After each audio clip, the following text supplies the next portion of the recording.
आज़ादी के 5 दिन बाद 20 अगस्त 1947 को संविधान सभा फिर मिली, जहां एक तरफ स्वतंत्रता मिलने की खुशी थी तो वहीं कई शिकवे शिकायतें भी सामने आने लगीं। सभापति महोदय, इससे पहले कि हम आज की कार्रवाई शुरू करें, मैं आपका ध्यान एक अहम मुद्दे की ओर आकर्षित करना चाहूंगा। खबर है कि स्वाधीनता दिवस को आगरा के किले में लाखों लोग झंडारोहण के लिए इकट्ठा हुए थे। आगे खबर है कि एक अंग्रेज अफसर ने कहा कि अगर यूनियन जैक नीचे उतार के नया झंडा फहराया गया तो वो किसी भी फौजी को इस समारोह में शामिल नहीं होने देगा।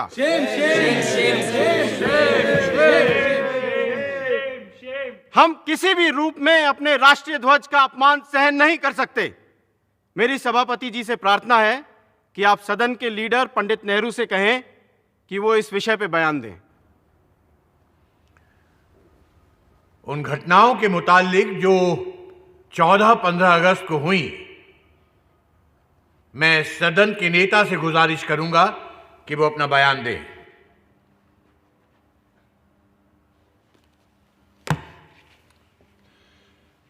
इस सभा में जो कुछ भी कहा जा रहा है उसे मैं पूरे गौर से सुनने की कोशिश कर रहा हूं,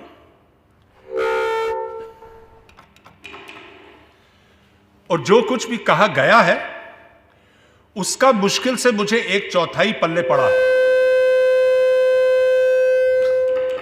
अब हो सकता है कि यहां के एकूस्टिक्स बदल गए हैं, या तो फिर पिछले दिनों के उत्साह के कारण हमारी आवाजें फट चुकी हैं। Mr. President, sir, the loudspeaker system is not behaving as well as it used to till the 15th of August. It has got infected by independence like all of us. हंसी खुशी और मजाक की बात तो अलग, पर अब संविधान सभा के सामने नई गंभीर चुनौतियां थीं। एक तरफ वो देश के लिए नया कानून बनाने बैठे थे, तो दूसरी तरफ देश भर में हर तरह के कानून तोड़े जा रहे थे। जैसा कि अमेरिकन इतिहासकार ग्रैनविल ऑस्टिन ने लिखा है, the fundamental rights were framed against the carnage of fundamental wrongs. अध्यक्ष महोदय, मैं कुछ कहना चाहता हूं। जी कहिए। इससे पहले कि आज का कार्यक्रम प्रारंभ किया जाए, मैं आपका ध्यान इस बात की ओर दिलाना चाहता हूं कि पश्चिमी पंजाब में जो दुर्घटनाएं घट रही हैं, जिस तरह से वहां हत्याएं हो रही हैं और जिस तरह से लोग मारे काटे जा रहे हैं, उन दुखियों के प्रति सहानुभूति प्रकट करने के लिए हमारी आज की कार्यवाही 15 मिनट के लिए स्थगित कर देवें। लाहौर और दूसरे इलाके जल रहे थे, लोग मारे जा रहे थे और हम अपना विधान बनाने के कार्य में संलग्न रहे। ऐसा आरोप हमारे ऊपर लगाने का अवसर न दिया जाए।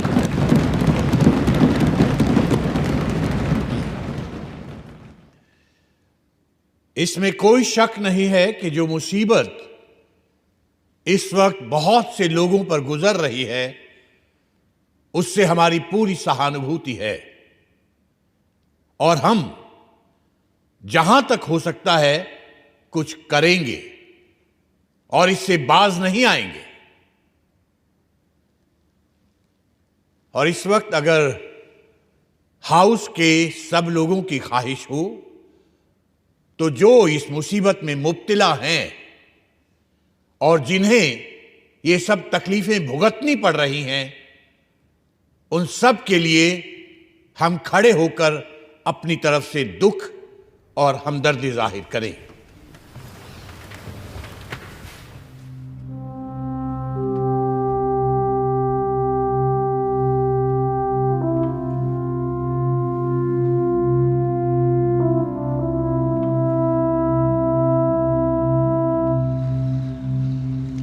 इसी सेशन में संविधान को बाकायदा लिखित रूप देने की दिशा में काम शुरू किया गया।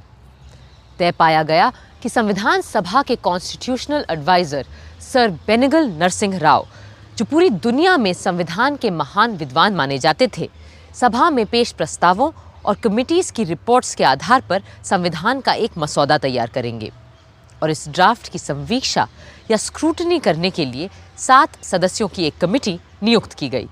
This assembly resolves that the committee consisting of Honorable Alladi Krishnaswamy Iyer, Shri N Gopalaswami Ayyangar, doctor B.R. Ambedkar, Shri K.M. Munshi, Syed Mohammad Saadulla, Shri B.N. Mitter and Mr. D.P. Khaitan be appointed to scrutinize the draft of the text of the Constitution prepared by the Constitutional Advisor, Sir Banigal Narsingh Rao, giving effect to the decisions taken already in the Assembly.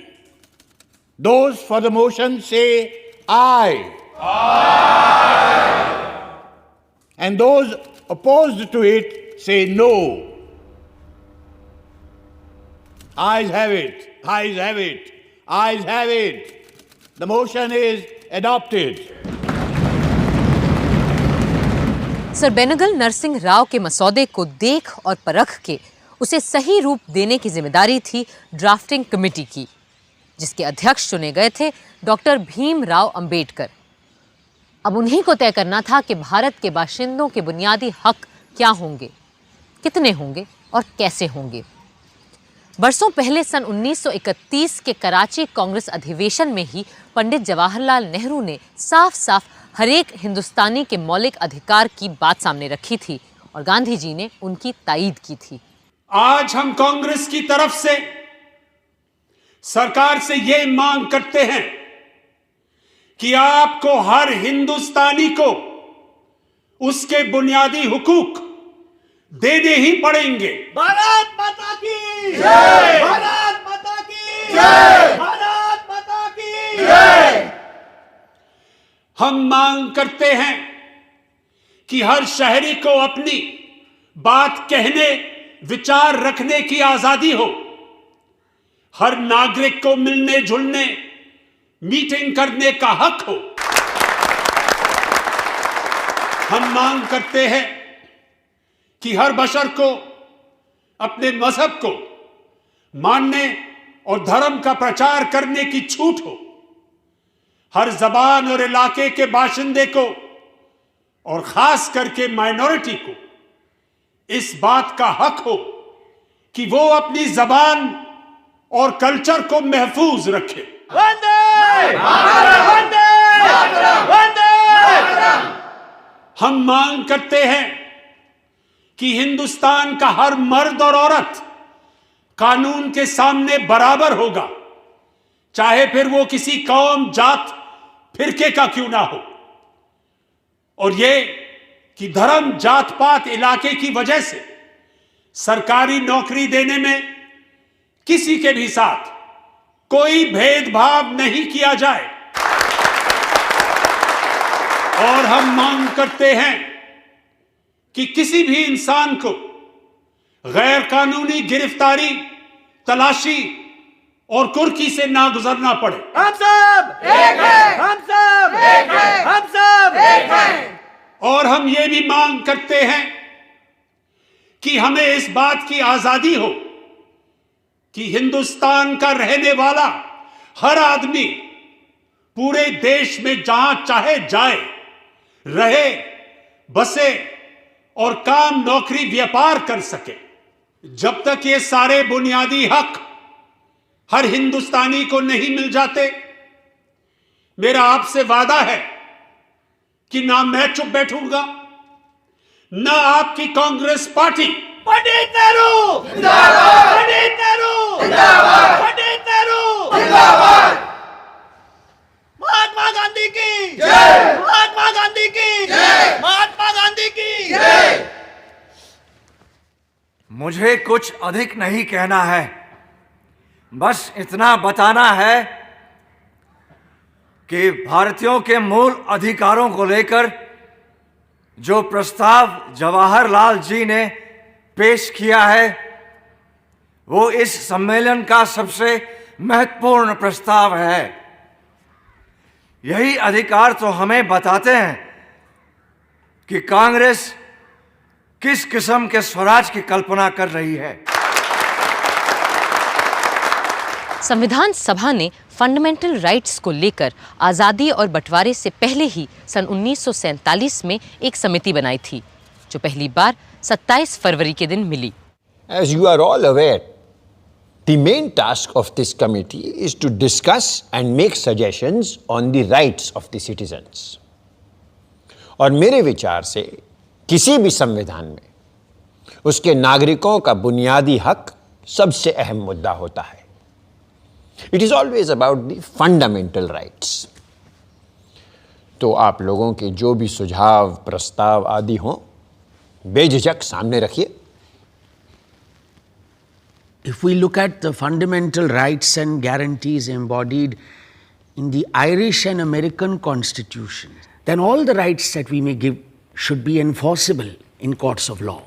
इसके अतिरिक्त हमें उन अधिकारों की भी बात कर लेनी चाहिए जिन्हें भले हम आज अपने नागरिकों को ना दे पाए, पर जहां तक पहुंचना हमारा सपना है। That's very true, but is there any use in laying down precepts for rights which remain unenforceable and ineffective? अधिकारों के साथ साथ हमें अपने कर्तव्यों की फेहरिस्त भी बना लेनी चाहिए। तो चलिए पहले हम उन्हीं मूल अधिकारों की बात कर लेते हैं जिनके नाम मिलने पर हर शहरी न्यायालय के द्वार खटखटा सकता है। Well, if you ask me, I think we should take the Constitution of the United States of America as a model for the protection of the basic rights of our citizens.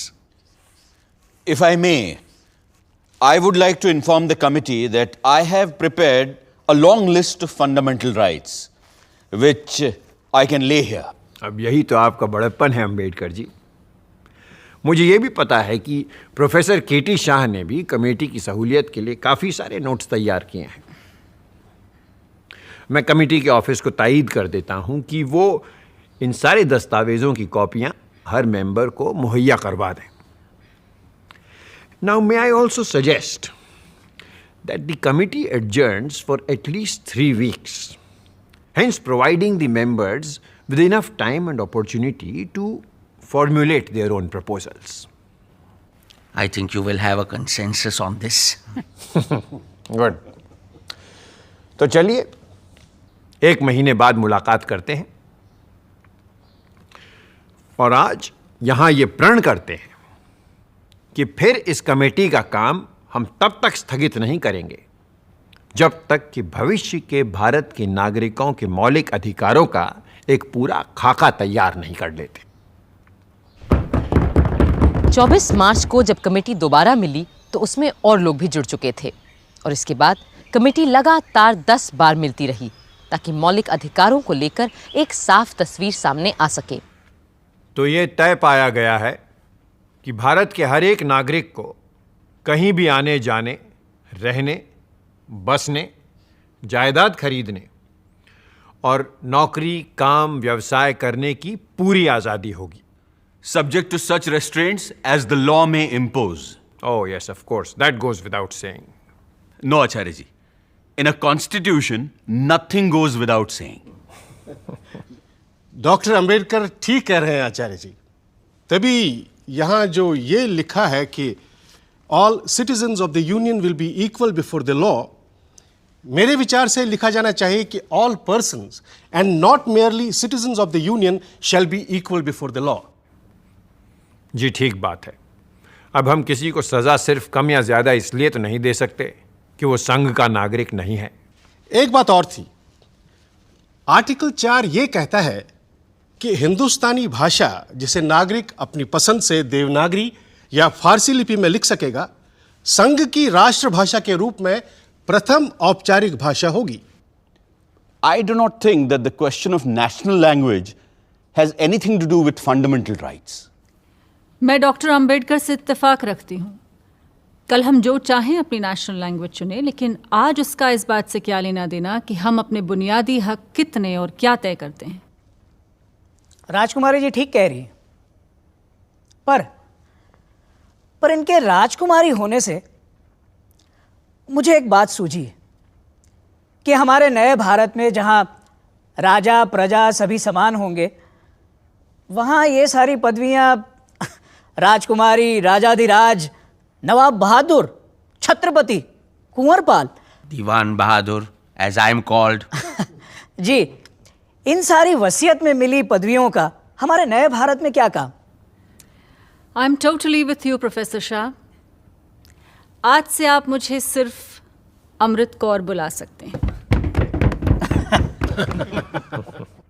And from tomorrow, shall we stop addressing Kriplani ji as Acharya, Ambedkar ji as doctor, and you as professor? नहीं नहीं नहीं, देखिए, academic degree और काम के पदनाम तो रहेंगे, पर ये खानदानी और पैदाइशी पदवियां खत्म। और मेरे जैसे लोगों का क्या होगा जिन्हें किंग ऑफ इंग्लैंड ने नाइटहुड की पदवी दी है? पहली बात तो ये कि अब किंग ऑफ इंग्लैंड का हम लोगों से क्या लेना देना, क्यों? और फिर भी अगर कोई देश या कोई सरकार हमारे किसी नागरिक को कोई पदवी देना चाहे तो मेरे विचार से पहले उसे हमारे संघ की सभा से इजाजत लेनी चाहिए। आचार्य जी, आज़ाद भारत के नागरिकों को अगर हम सबसे बड़ा अधिकार दे सकते हैं वो है आज़ादी का अधिकार। बरतानिया के राज में जब देखो तब यह अधिकार छीन लेती थी सरकार, पर अब हमें अपने नागरिकों को पूरी और मुकम्मल आज़ादी देनी ही होगी। मैं आपसे पूर्णतः से सहमत हूं। मैं भी पूरी आज़ादी के पूरे पक्ष में हूं। See, absolute liberty is simply a utopian dream. Just because we will become a free nation from tomorrow, society will not become free from crime or criminals. And for the sake of law and order, we will have to jail, arrest, and intern people. In that case, we should have a provision that the person has to be informed of his deprivation of liberty within 24 hours of his detention. हाँ, गिरफ्तारी के 24 घंटे के अंदर अंदर सही कानूनी मदद और सुनवाई का हक हमें हर नागरिक को देना ही होगा, वरना कोई फर्क नहीं रहेगा आज़ाद और गुलाम भारत में। मुझे नहीं लगता हम में से किसी को भी इस प्रावधान से ऐतराज होना चाहिए। लोकमान्य ने तो बहुत पहले ही कह दिया था that Swaraj is my birthright and I shall have it.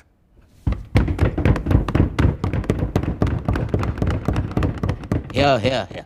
यूं एक एक करके बराबरी, आज़ादी, संस्कृति और शिक्षा, शोषण के विरुद्ध और संवैधानिक सुरक्षा के अधिकार हर नागरिक के अधिकारों में जुड़ते चले गए। क्या होना चाहिए के साथ ये भी तय किया गया कि क्या क्या नहीं होना चाहिए। कई मुद्दों पर तो सब एकमत होते, तो कई विषयों पर वोट से फैसला होता और कई बार फैसला नहीं भी हो पाता। गुलामों से भी बदतर व्यवहार और अत्याचार हमारे गांव में हरिजनों और दूसरे गरीब लोगों पर होते हैं जब उनसे बेगार करवाया जाता है। बंधुआ मजदूरी के लिए कोई जगह नहीं होनी चाहिए हमारे भारत के खेत खलिहानों में। मुंशी जी, सिर्फ खेत खलिहानों में ही नहीं, न कारखानों में, न खानों खदानों में। गुलामी का नामो निशान मिटाना ही होगा हमें। और सबसे वाहियात बात है कि 14 साल से कम उम्र के बच्चों से खानों, खदानों और ख़तरनाक कारखानों में काम करवाया जाता है। हम इसे कैसे बर्दाश्त कर सकते हैं? इसकी बिल्कुल इजाज़त नहीं होनी चाहिए हमारे संविधान में। I couldn't agree with Amrit Kaur ji more. Let me go further while on the topic of children.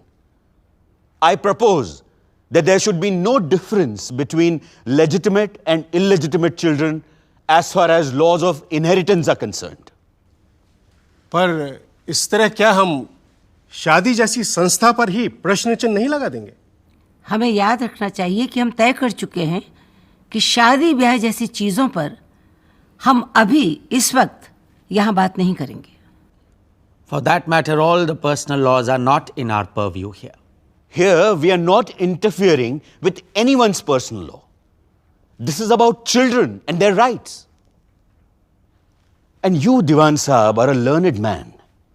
And you know what Shakespeare says about this question of legitimate and illegitimate. Bastard? Why bastard? Wherefore base? When my dimensions are as well compact, my mind as generous, and my shape as true as an honest madam's issue.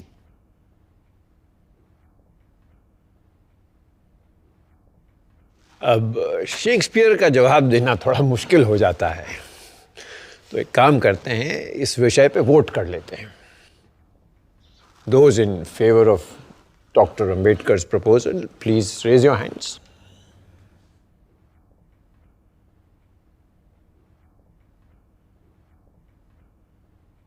छह विपक्ष में, केवल 3 पक्ष में। क्या कर सकते हैं अंबेडकर जी? कभी जीत, कभी हार। And we must practice what we preach. ये एक जनतंत्र है आखिरकार।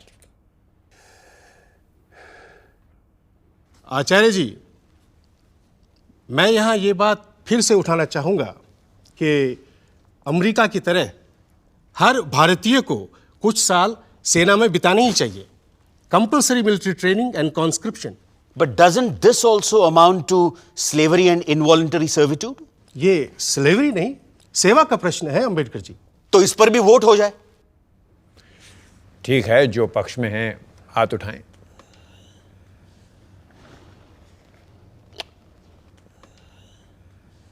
केवल 3 है पक्ष में। पर अगले मुद्दे पर सब मेरे साथ होंगे, ये मैं पक्का जानता हूं। I propose that universal adult suffrage must be guaranteed by the constitution. सबका तो मैं नहीं जानता, पर मेरा वोट आपके साथ है मुंशी जी। और ये कि elections shall be free, secret and periodical. इस मुद्दे पर मुंशी जी मेरा वोट भी आपके साथ है। इसके अलावा चुनाव के लिए विधि द्वारा एक अलग आजाद इलेक्शन कमीशन का गठन किया जाएगा।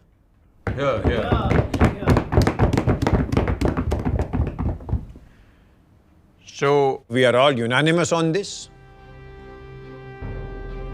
Because today we are creating history. आज संसार के इतिहास में पहली बार एक देश स्थापित होते ही बिना किसी जाति, धर्म, लिंग, वर्ण और प्रदेश के भेदभाव के अपने सारे वयस्क नागरिकों को मतदान का अधिकार दे रहा है। And believe me, this voting right is the greatest fundamental right that we will be giving to the citizens of our country. उस समय तक दुनिया के कई अग्रणी राष्ट्रों में भी कहीं कालों को वोट देने का अधिकार नहीं था, तो कहीं औरतों को, तो कहीं और दूसरे धर्म के मानने वालों को। लेकिन हमारा संविधान बनाने वाले एक नया इतिहास रच रहे थे। पर अभी और भी कई मुद्दे तय होने थे, और उनमें से एक था अभिव्यक्ति का अधिकार, the right to freedom of expression. I would like to suggest that a provision should be made by law to prevent the publication or utterance of seditious, obscene, slanderous, libelous, or defamatory matter, and to make such publication or utterance actionable or punishable. I want to add the words likely to promote class hatred. Though this does not actually come under sedition or any of the other things mentioned. And people will have a carte blanche to promote class hatred. We may add class or religious hatred. ऐसा करना खतरे से खाली नहीं है, क्योंकि ऐसा कानून दुधारी तलवार साबित हो सकता है। सत्ता में बैठी मेजॉरिटी पार्टी के खिलाफ बोली गई जरा सी भी बात को क्लास या कम्युनल नफरत करार देकर सजा दी जा सकती है, और ऐसी बातें अगर सत्ता में बैठे लोग फैलाएं तो उन्हें कोई छुएगा भी नहीं। I suggest let us be more comprehensive and say right of every citizen to freedom of speech and expression subject to criminal law. अभिव्यक्ति की आज़ादी को आज पूरी दुनिया में सम्मान दिया जा रहा है, और ये भी महसूस किया जा रहा है कि अगर किसी के वक्तव्य या लेखन से किसी विशेष वर्ग या धर्म के खिलाफ नफरत नहीं फैलाई जा रही है और उसे हिंसा फैलने का कोई डर नहीं है, तो आदमी को अपनी बात कहने का पूरा हक होना चाहिए, पूरी आज़ादी होनी चाहिए। If you put this in, then section 153A of the penal code stand nullified. Sir, आपसे बेहतर और कौन जानता है कि ताकतवर मेजॉरिटी वालों को कास्ट और कम्युनल हेट्रेड फैलाने से रोकना असंभव होता है। मैंने तो ये भी सुना है कि एक मर्तबा किसी अखबार को सेक्शन 153A को लेकर इसलिए मुकदमा चलाया गया था क्योंकि उस अखबार ने पुलिस के खिलाफ कोई लेख लिख दिया था। और दलील यह दी गई थी कि पुलिस अपने आप में एक खास तबका है और पुलिस के खिलाफ बात करके अखबार वाले एक खास फिरके के खिलाफ नफरत फैलाने का काम कर रहे हैं। Yes. We also started up certain periodical in Bengal. And even before the first issue came out, unofficial warning was given to us that unless we stop, action will be taken under Section 153. We had to stop. So, I'm afraid, so far as we are concerned, we do not feel quite safe if there is a provision of this sort. मौलिक अधिकारों में अभिव्यक्ति की आजादी तो हमें मिली, पर धारा 153A भी रही। इसके बाद समिति में जोरदार वाद विवाद हथियार रखने के अधिकार को लेकर भी हुआ। मेरा विचार है कि हर नागरिक को हथियार रखने की स्वतंत्रता हो और मेरा सुझाव है कि इस संशोधन को क्लॉज 10 में जोड़ दिया जाना चाहिए। Would it be wise to have such a law and in such a form? Doctor Shyama Prasad Mukherjee का कहना है कि हर नागरिक को हथियार रखने का हक होना ही चाहिए। फिर क्यों ना हम इसे मूल अधिकारों का एक हिस्सा बना लें? But to allow such a thing in the present state of our society will be a dangerous thing. The Arms Act has to be a central subject. I think this point is of some substance. There are two questions. One, whether every citizen should have the right to bear arms. And two, whether we need a uniform law throughout the Union. You cannot allow different units to make different laws with regards to bearing of arms. That would undoubtedly lead to complete anarchy, and it would cut at the very root of the security of the Union. But defense is a Union subject. किसी के हथियार रखने का देश की रक्षा से क्या लेना देना है? मेरा जाती ख्याल है कि शिकार को छोड़कर बाकी किसी भी वजह से लोगों के हाथ में हथियार देने से बिला वजह जान माल का खतरा बढ़ेगा ही, और हमें इसे अलाउ नहीं करना चाहिए। यहाँ शायद मेरी आवाज़ अकेली पड़ जाए, पर मेरे मन में जिस अहिंसक सरकार और समाज का तस्वुर है, उसके लिए हथियार को ताक पे रखना ज़रूरी है। And I would like my view to be recorded here. सोचने की बात है कि अगर अमेरिका की तरह हमें भी हथियार रखने का अधिकार मिल जाता तो हिंसा का बवंडर कहां पहुंच गया होता। पर नागरिकों के मूल अधिकारों को लेकर अभी बहुत सी बातों के बारे में सोचना था। विडंबना ये थी कि फंडामेंटल राइट्स तय करने वाली समिति को ही ये भी तय करना था कि कब ये मौलिक अधिकार नागरिकों के अधिकार नहीं रह जाएंगे। डॉक्टर अंबेडकर की दलील थी कि कभी कभी आपातकाल या इमरजेंसी में जब खुद राष्ट्र का अस्तित्व खतरे में हो तो संघ को पहले खुद को बचाना होगा, ना कि किसी नागरिक के अधिकार को। In the provision dealing with grave emergency, we have stated that all these fundamental rights are liable to be suspended whenever, in the view of the Union, it is necessary to declare an emergency.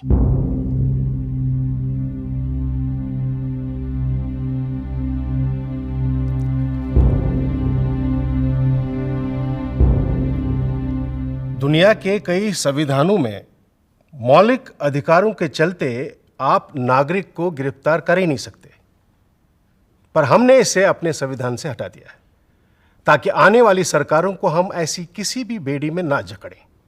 हाँ, पर सही कानूनी कार्रवाई का प्रावधान हमने हर हाल में रखा है।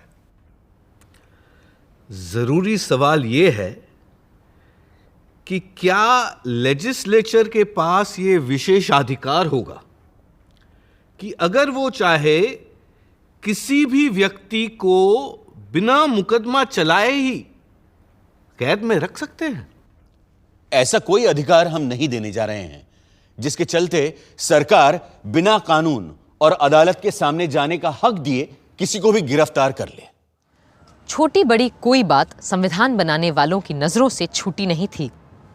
जैसे शादी ब्याह को लेकर उस समय चले आ रहे कानून को चुनौती दे डाली श्रीमती हंसा मेहता और राजकुमारी अमृत कौर ने। शादी औरत और मर्द दोनों की हामी से हो और वैवाहिक जीवन में दोनों का समान हक और बराबर की मर्जी हो। ये नुक्ता फंडामेंटल राइट्स में आना चाहिए। आना तो चाहिए, पर मर्द मानेंगे कहाँ? गांधी जी ने तो अपनी प्रार्थना सभा में ये तक कहा था कि मुख्तलिफ मजहबों और फिरकों के लोगों के बीच शादियां होना अच्छा ही नहीं, ज़रूरी भी है। और मैं कहता हूं कि पति और पत्नी अपने अपने धर्म को ना छोड़ें। पर 1872 के स्पेशल मैरिज एक्ट के तहत ऐसी शादियों की मनाही है। अगर दो अलग धर्म के लोग आपस में शादी करें तो दोनों में से कोई एक अपना धर्म बदले, या फिर दोनों ये हलफ उठाएं कि दोनों नास्तिक हैं। मेरी एक सहेली को तो अपना धर्म बचाने के लिए स्विट्जरलैंड जाकर के शादी करनी पड़ी। अब ये बताइए कितने लोग इस बात को अफोर्ड कर सकते हैं? मेरे ख्याल से स्विट्जरलैंड की तरह हमें भी अपने आइन में ये बात कह देनी चाहिए कि धर्म दो लोगों की शादी के बीच किसी तरह का अड़ंगा नहीं डाल सकता। बिल्कुल। और अगर ये बात संविधान में शामिल हो गई तो अब तक चला आ रहा ये पुराना कानून असंवैधानिक अल्ट्रावायरस करार दे दिया जाएगा। मैं कमेटी को फौरन एक चिट्ठी लिख देती हूँ, फिर देखते हैं तुम्हारे और मेरे अलावा कौन इस मामले में हमारा साथ देता है। मर्द तो शायद ही कोई साथ दे हमारा। कम से कम एक मर्द ने तो साथ दिया इन दो औरतों का, श्री M.R. मसानी ने। फिर भी शादी का मसला बुनियादी हक में शामिल नहीं किया जा सका। यूं मूल अधिकारों पर समिति की कई बैठकों के बाद सरदार वल्लभ भाई पटेल ने सदन को एक पत्र लिखा और बताया कि कैसे समिति ने बुनियादी हकों को दो हिस्सों में बांटा है। The committee has recommended that the list of fundamental rights should be in two parts. The first part, consisting of rights enforceable by legal processes, and the second part, consisting of directive principles and social policy, which though not enforceable in courts of law are nevertheless to be regarded as fundamental in the governance of the country. The justiciable fundamental rights include rights of equality, freedom, relating to religion, culture and educational rights, and miscellaneous rights which include property and the right to constitutional remedies. 21 अप्रैल सन 47 के दिन fundamental rights committee की अंतरिम report Sardar Patel ने सदन के पटल पर रखी। कमेटी में इस विषय को लेकर दो तरह के मत थे। एक ये राय थी कि नागरिकों को ज़्यादा से ज़्यादा अधिकार देने चाहिए जिनकी बिना पे वे सीधी तरह अदालत में जाकर अपने हक सिद्ध करवा सके, और दूसरी ओर ये राय थी कि बहुत ही कम मगर अहम मूल अधिकारों तक फंडामेंटल राइट्स को सीमित रखना ही उचित होगा। वो तीसरा मत जो हमारी कमेटी में पाया ही नहीं गया वो ये रहता कि आज़ाद हिंदुस्तान में न पुलिस की दरकार है न जेल की। प्रेस डंडा और बंदूक को पूरी तरह छूट रहे, हर एक को जो मर्जी में आए वो करने की संपूर्ण आज़ादी मिलनी चाहिए।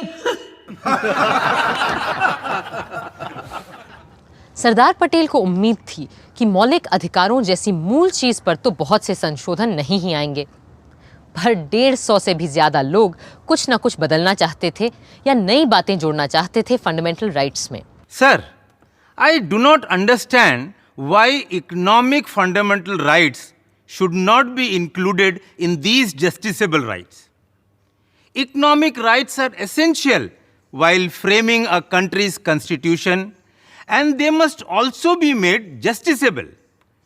I do not understand why mines, key industries, and basic industries should not be nationalized. Sir, I hope the House will consider my suggestion seriously. शब्द अछूत और अस्पृश्यता की परिभाषा को लेकर तो कई आवाजें उठीं। Sir, the word untouchability requires clarification. Sometimes it means not being allowed to drink a glass of water. Other times, it relates to denial of admission of Harijans into temples or intercaste dining, intercaste marriage. Mahatma Gandhi has used the word untouchability in various ways on different occasions with different meanings. But sir, untouchability is merely a symptom, the root cause of which is the caste distinction.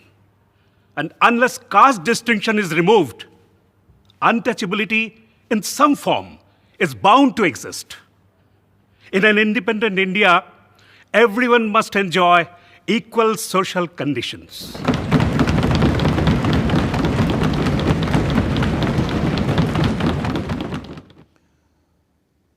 I take it that the legislators will define the word untouchability so that the courts might prescribe proper punishment. Sardar Vallabh भाई पटेल कुछ और अनुच्छेदों को स्पष्ट करने फिर खड़े हुए। Sir, I beg to move that 1. The state shall not discriminate against any citizen on grounds of religion, race, caste, or sex. 2.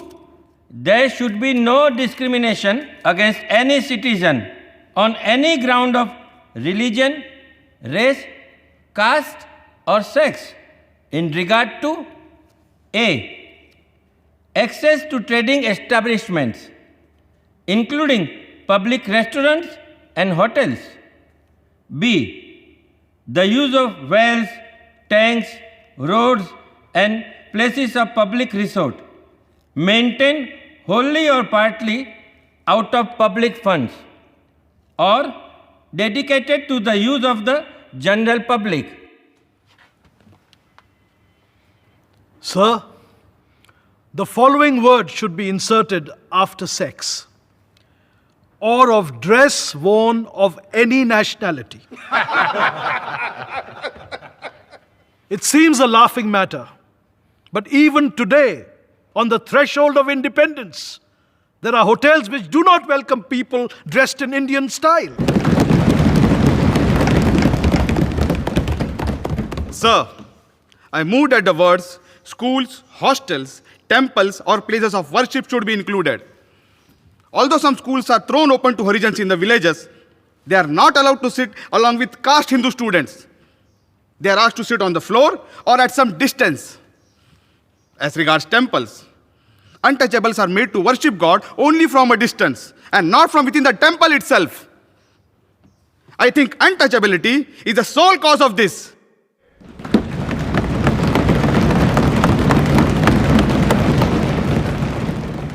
It is suggested that it would be sufficient if you put one clause as follows: the state shall not permit any discrimination on ground of religion, etc.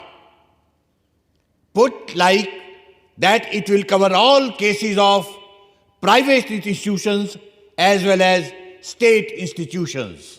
150 में से कई लोगों ने अपने amendments वापस भी ले लिए, लेकिन कुछ लोग ऐसे भी थे जो मूल अधिकारों के इस प्रस्ताव से बिल्कुल सहमत नहीं थे। सोशलिस्ट नेता सोमनाथ लाहिरी भी उन्हीं में से एक थे। I am constrained to say that these are fundamental rights from a police constable's point of view and not from the point of view of a free and fighting nation. Does Sardar Patel want even more power than the British government? An alien government, an autocratic government which is against the people and needs to protect itself? Certainly not. Here, according to Sardar Patel, a seditious speech is a punishable crime. If I say at any time in the future, or the Socialist Party says that the government in power is despicable, Sardar Patel, if he is in power at that time, will be able to put Socialist Party people and myself in jail. Shri Rajgopalachari wants to go even further. Sardar Patel would punish us if we make a speech, but Rajaji would punish us even before we have made a speech. He wants to prevent the making of speech itself if, in his wisdom, he thinks that the fellow is going to make a seditious speech. That is not the basis of democracy. Sir, I want to ask, where does the policeman come in? We have had such a bitter experience of policemen in our country that the authors of this document have had to formulate these clauses in such a way so as to have the least possible interference of policemen. Sir, these provisions are intended to see that those people who believe in liberalism at one end and communism at the other will not be able to take advantage of these rights to pave way for totalitarianism. Several states of Europe between the two wars took advantage of fundamental rights to the extent that they came to power and paved way for Nazism on one hand and communism on the other. We have to safeguard ourselves against such a menace. Congress की बहुमत के बावजूद सरदार पटेल ने अपने मुखालिफ सोमनाथ लाहिरी के संशोधन को माना और राजद्रोह यानी सेडिशियस शब्द को प्रस्ताव से हटा दिया. My amendment that the word seditious be deleted has been agreed to by the mover of the resolution. I am especially glad that the Congress party members did not take the advice of Professor Ranga, who thought that democracy and liberty are harmful to India because democracy and liberty are supposed by him to have helped the Nazis to come to power in Germany. Anybody who knows a little history knows that Nazism is not the result of having too much democracy. Nazism came to power in Germany because the rights and liberties that were given under Weimar Constitution were challenged by force by the capitalist classes in Germany with the help of Hitler's Nazi gangsters. ऐसे भी लोग थे जो चाहते थे कि हम अपने संविधान और मूल अधिकारों को तब तक तय न करें जब तक वजूद में आने वाले मुल्क पाकिस्तान का संविधान नहीं बन जाता. सर, जहां तक माइनॉरिटीज के अधिकार की गारंटी का सवाल है, इस मुद्दे को आने वाली सरकारों पे छोड़ देना चाहिए. यहां के लोग शायद ये देखना चाहेंगे कि पाकिस्तान में बसने वाली माइनॉरिटीज के साथ क्या होने वाला है. इसलिए यह मसला फिलहाल इतनी आसानी से सुलझने वाला नहीं है. मैं कहता हूं कि इस समस्या को ऐसे ही हवा में लटके रहने दें तो बेहतर होगा, जब तक कि हमें पता ना चले कि आइंदा के विभाजित हिंदुस्तान की शक्ल क्या होगी और उन इकाइयों में माइनॉरिटीज को लेकर क्या बर्ताव होने वाला है. Mr. President, sir, I am surprised at this statement of Mr. Tyagi. Rights of minorities should be absolute rights. They should not be subject to any consideration as to what another party may like to do to minorities within its jurisdiction. No matter what others do, I think we ought to do what is right in our own judgment. And personally, I think that the rights which are indicated are rights which every minority, irrespective of any other consideration, is entitled to claim. The first right that we have given is the right to use their language, their script, and their culture. We have stated that there shall be no discrimination in the matter of admission into state educational institutions. And no minority shall be precluded from establishing any educational institution. And the state shall not discriminate in giving grants. I cannot understand how there can be any objection to these rights. लोग कहते हैं कि महावीर त्यागी doctor Ambedkar को एक गैर राजनीतिक वकील भर मानते थे जो स्वतंत्रता आंदोलन से बहुत दूर था और कभी जेल तक नहीं गया था. मगर डॉक्टर अंबेडकर की राजनीतिक सूझ और संवैधानिक सोच कितनी दूरदर्शी थी, ये समझने के लिए फंडामेंटल राइट्स के बारे में मुंबई के सिद्धार्थ कॉलेज के छात्रों को दिया उनका एक संबोधन ही काफी है। The idea of making a gift of fundamental rights to every individual is no doubt very laudable.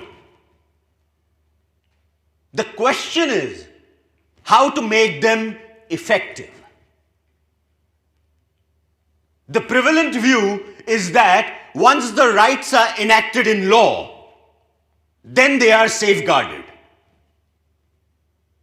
As experience proves, rights are protected not by law, but by the social and moral conscience of the society. If the fundamental rights are opposed by the community, no law, no parliament, no judiciary can guarantee them in the real sense of the word. What is the use of fundamental rights to the untouchables in India? As the British political thinker Edmund Burke said, there is no method found for punishing the multitude.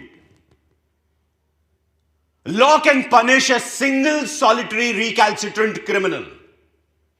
It can never operate against the whole body of people who choose to defy it. Social conscience is the only safeguard of all rights, fundamental or non-fundamental.